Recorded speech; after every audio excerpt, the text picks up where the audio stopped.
So this is how it works in general.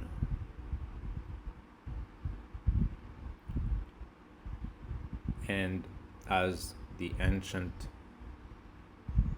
wise man from some old cultures had figured, when they simply say as macro as micro,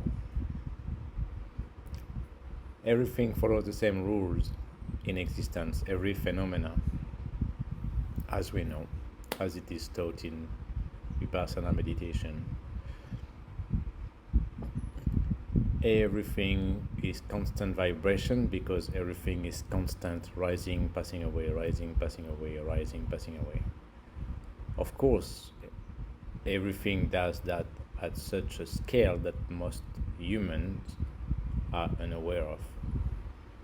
Regular humans, totally ignorant, barely evolved animals, just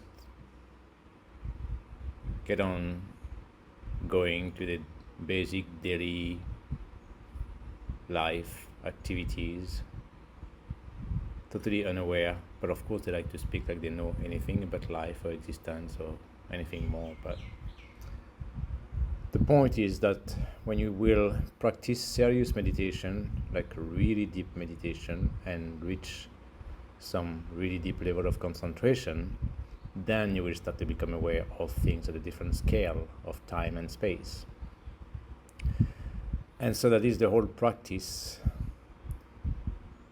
itself, working as the universal law of nature, of things arising, expanding, contracting, and passing away, like that.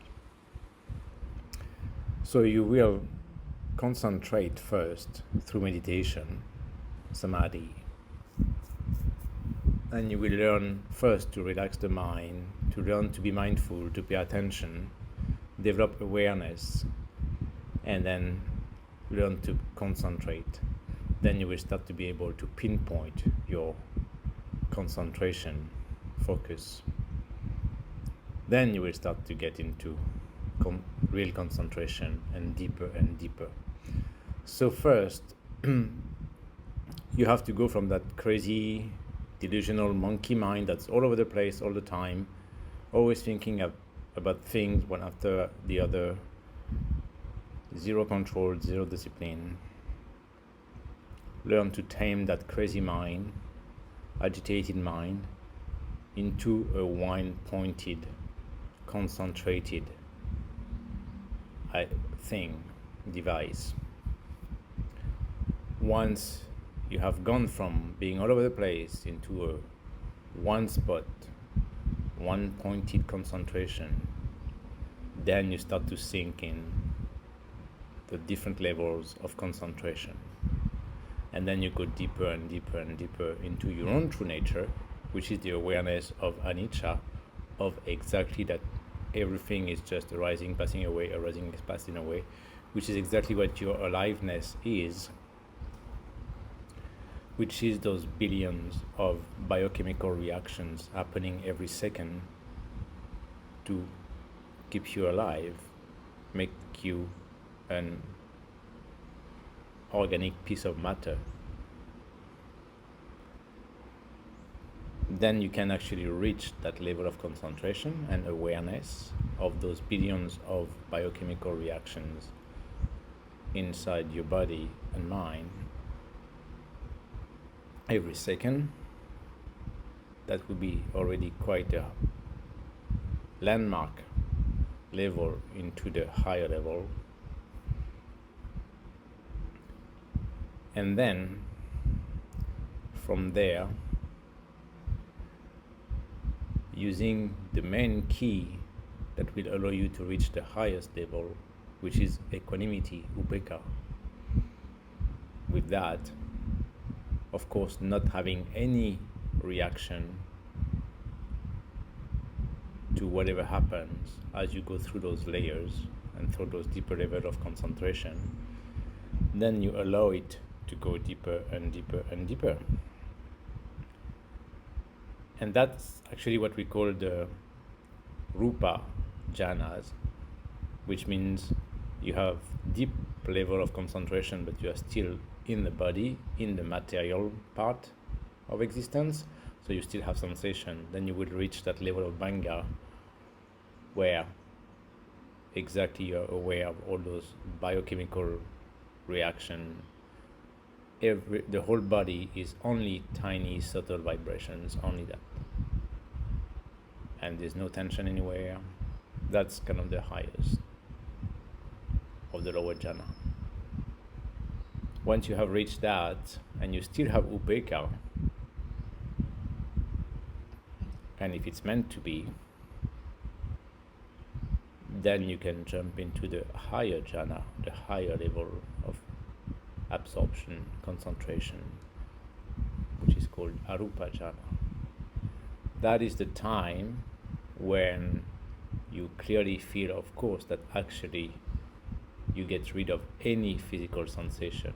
You basically leave your body in some ways, and no more sensation at all.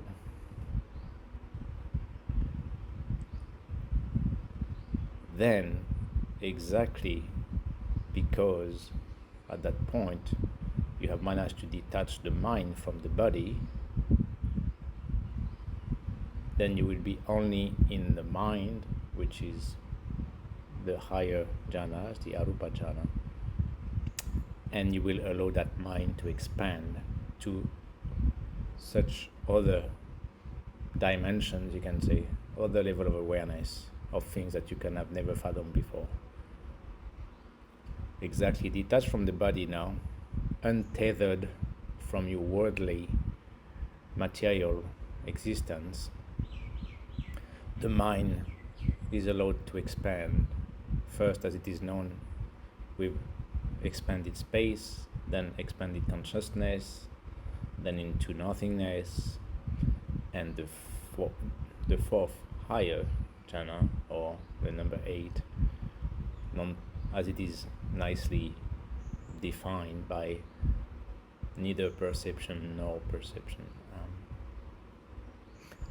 Then you will reach the subtlest level of awareness of everything in the world,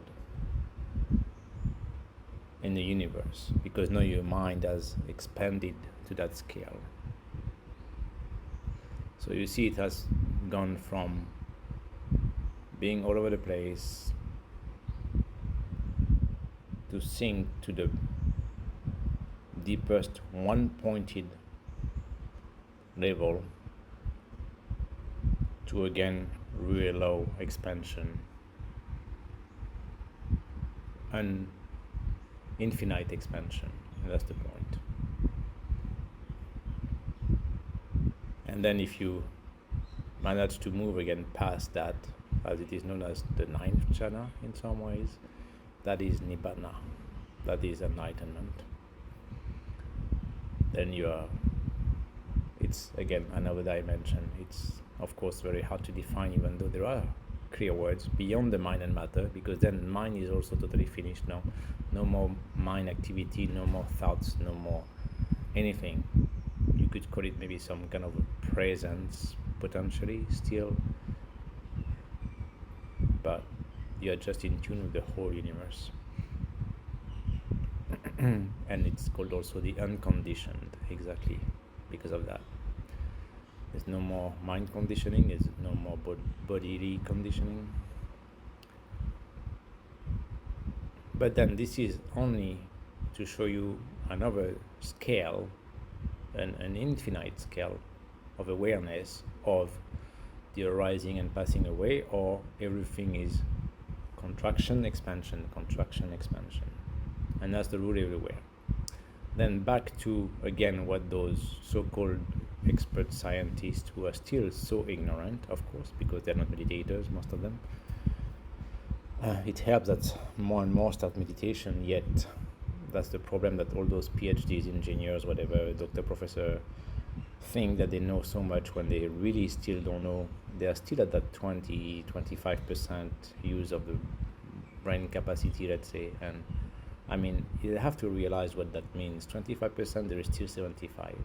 So you are still below 50%. So you are still basically more of an idiot than a smart person anyway, or with true knowledge. You know, it's like if you have the 200 IQ as the max, as the super intelligent, like 100% of the brain capacity of mind. And then, you know, people are at like 50 of IQ. And that's actually pretty much the reality in that way. So then those scientists who like to mention things about what they think they know about the universe and space and the history of the universe and life and everything. Even though, of course, typically, as science is, they keep finding new things or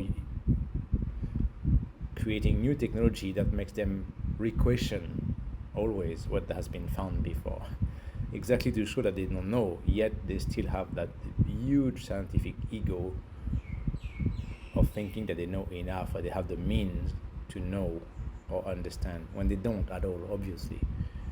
So lately, again, there was this new telescope launched that is discovering new things already, and then again, all this scientific community is starting to re-question everything, of course, as always. So much ignorance, thinking that they know.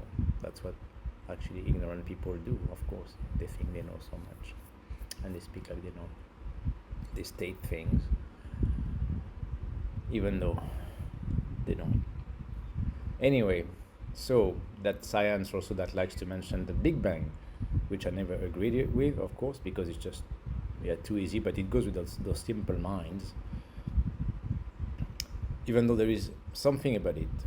But the point is that everything is arising and passing, expansion, contraction, as any phenomena in existence. And in that sense, all these go through cycles. In Buddhism, they have the different words for different scale of time, like worlds and eons and whatever else. So that is the same thing. It's just cycles and cycles and cycles. So, and some other scientists who mean to be a bit more objective and open-minded have come up also with that equation of the torus, and I really like that. I think the Thorus equation exactly symbolizes that whole basic rule of any phenomena in existence and the whole history of everything. Besides that, you have to bring that notion, which again is very hard for most, which is infinity. There is no beginning and no end, that's all. But it's just cycles and cycles and cycles and cycles after cycles after cycles of arising and passing at different scale of space and time. And that is, like the Big Bang would be basically the last new arising of the universe into expansion after being concentrated to the pinpoint, smallest, infinitely small as a black hole. And then when it reaches still a certain point of compression, contraction, then it can only start to expand again.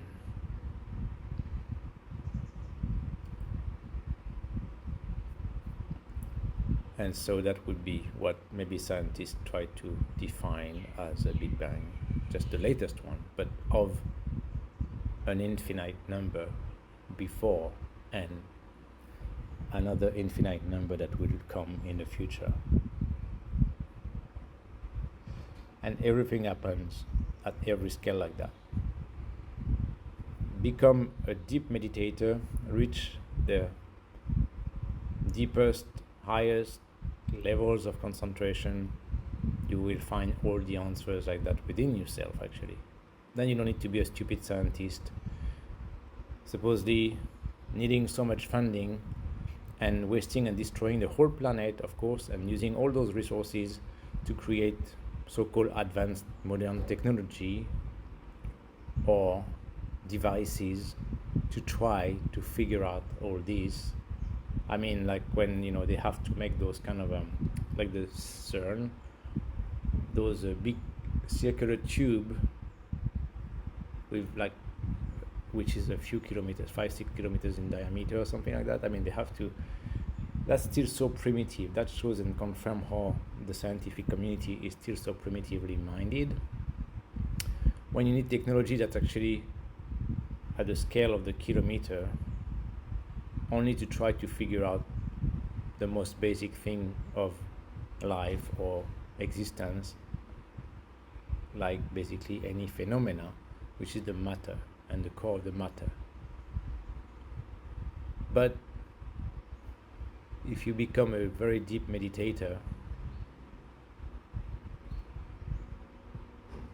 then you will find the core of the matter within yourself. You are full of matter.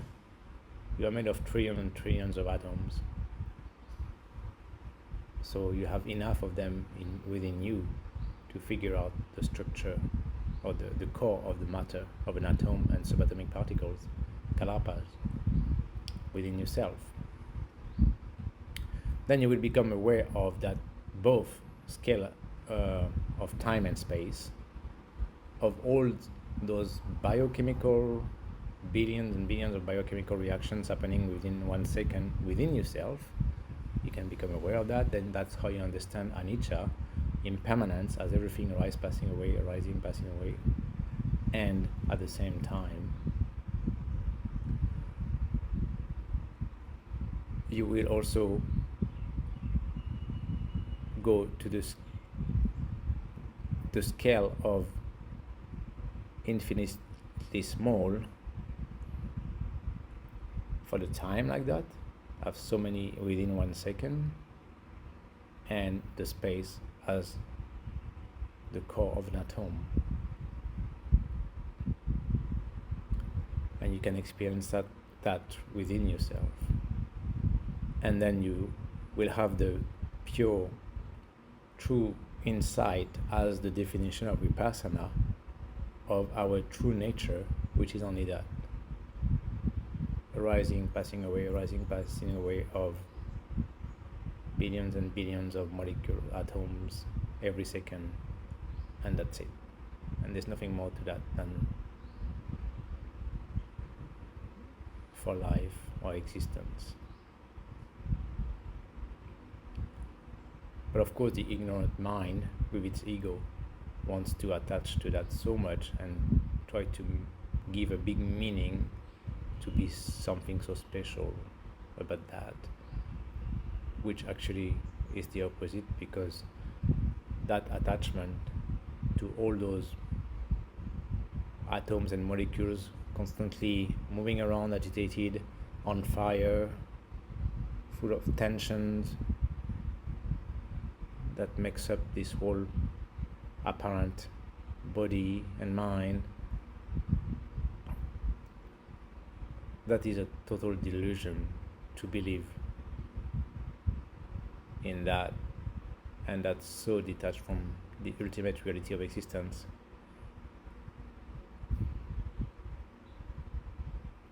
But if you manage to detach totally from that, that is enlightenment. Then you become unconditioned. While all these, of course, are all conditioned, they all condition each other, moment to moment, moment to moment. Everything is conditioned.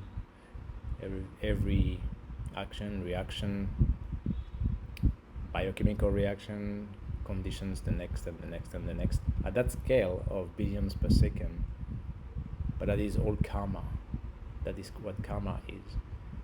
And all these decides the next moment, despite you thinking that you make decisions sometimes, that you have choices, that you plan your future like this. Everything is just like that, ultimately. Only from moment to moment, with billions of arising and passing away, arising of passing away of everything, all kind of molecules and atoms every second. The same goes with the air that you breathe all the time, and all the beats that your heart is making all the time, that you are so unaware of 99% of the time, yet this is still what also makes you alive actually and function, yet so unaware, so many other things to worry about or care about, so superficial, so useless, and of course most of the time unaware of actually what is truly your nature and what is your existence as such. But anyway, that is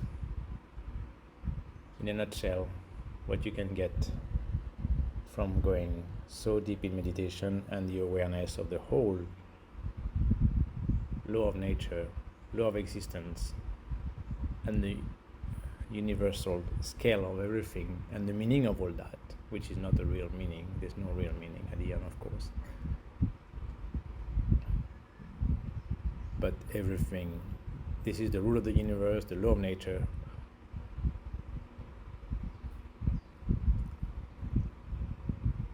And it's all anicca like that. And it's just cycles after cycles after cycles after cycles of things contracting, expanding, expanding to such a point that actually it can only contract again and contract to such a small pinpoint that then it cannot contract anymore, it will start to expand. And it's just that arising and passing away, arising and passing away all the time.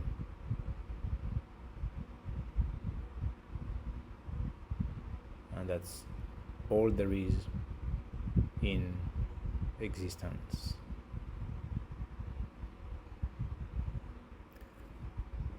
Practice very deeply, seriously, with deep concentration.